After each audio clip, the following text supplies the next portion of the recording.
추적보도 후기입니다. 정부는 방역 지침을 어겨 코로나19 확진자들이 나오면 그 비용을 책임지도록 구상권을 청구하겠다고 해왔습니다.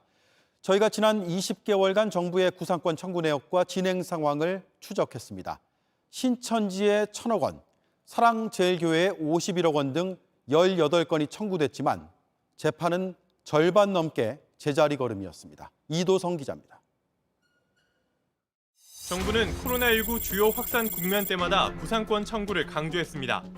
구상권 청구 등 법이 정한 가능한 모든 확진 환자 발생 시 구상권 행사까지 손해배상 등 구상권을 적극 행사하겠습니다. 방역 지침을 어겨 확진자가 나오면 세금으로 쓴 진료비 등을 물리겠다는 겁니다.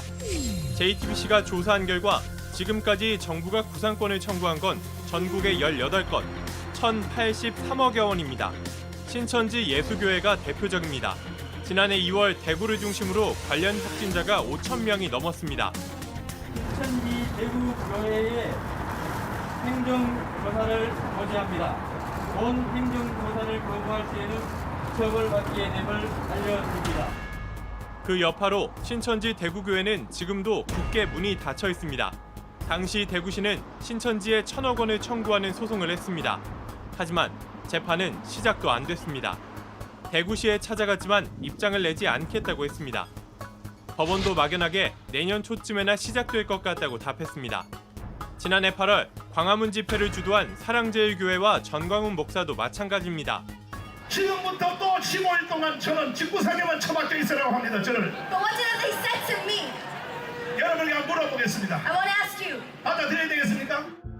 서울시와 국민건강보험공단이 각각 소송을 제기해 모두 51억여 원을 청구했는데 1년 넘도록 재판은 시작도 안 했거나 멈춰 있습니다.